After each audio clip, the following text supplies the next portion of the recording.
Good morning out there in the audience. My name is Will Smith. I'm here with Andrew Rose, and we're at Capital Financial Solutions. We're looking forward to this series for 2018, a video blog, if you will. I think they're called vlogs. Vlogs now. Man, don't we sound It's fancy? a name.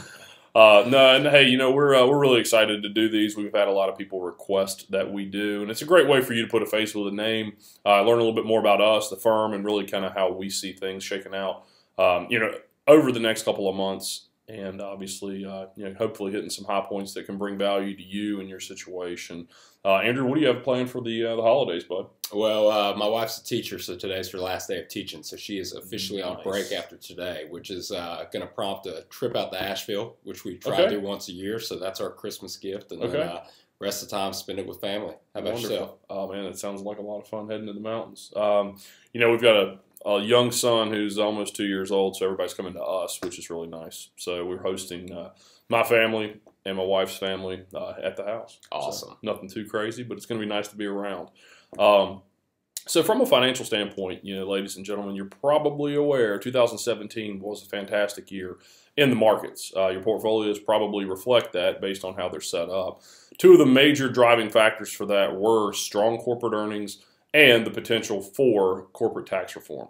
I believe they're talking about the corporate tax rate coming down to 21%. Right. Now. Is that the number? Yeah. So obviously that's going to be tremendously lower than the current setup at 35%. So those things are going to help a lot. But one of the things that we're really wanting to stay cognizant of as we go into 2018, Andrew, I know you're going to share a little bit with us, but we want to make sure that things don't get too hot. The unemployment rate is at a very low rate, and it continues to get driven lower and lower by just the general economy.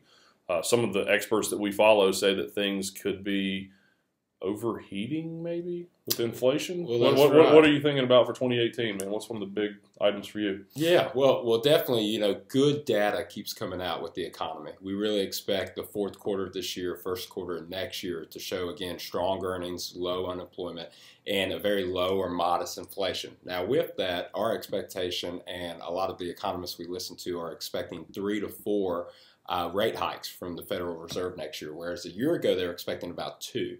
So if we continue to get good data, we do see rate hikes, but we do see them very marginal. So we don't expect a very steep interest rate increase, again, to keep this from running away from us and keep the economy growing as it should.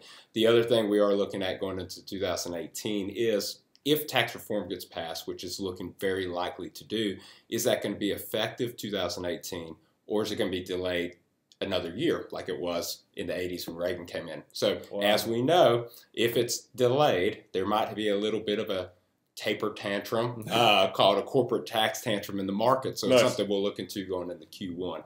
Other things we are looking into is, it is tax season, as you know, around the corner. And while we're not accountants, we always want to make clients and folks aware of some opportunities out there. So Will, do you mind sharing what we're talking to folks about with year-end coming, and then April 15th around the corner too? Yeah, of course. I mean, I think there's two major things that stand out, in the way of dates and cutoffs, everybody, especially considering this is the holiday season. If you're looking to make year-end contributions to your retirement accounts, you actually have until April 15th. So if you're going to basically fund an IRA or try to push some money into a Roth or what have you, you do have until April 15th for a 2017 contribution. Now, a lot of people this time of year are very charitable, and they really want to honor their philanthropic intentions, which we are huge fans of here. Check out our hashtag Capital Cares to learn more. But you have until December 31st to make those donations. As a matter of fact, on the IRS website, it says that even if you're going to do that on a credit card, it needs to be swiped and acknowledged by December 31st, even if you plan to pay it off next year. So, again, December 31st for your charitable donations and April 15th for your IRA retirement account contributions. So, this has been our inaugural vlog. And Andrew, it was great catching up with you. Hope you and Devin have a wonderful trip to Asheville. Merry Christmas to everyone out there. Happy holidays. And may 2018 be your best year yet. Thanks for joining.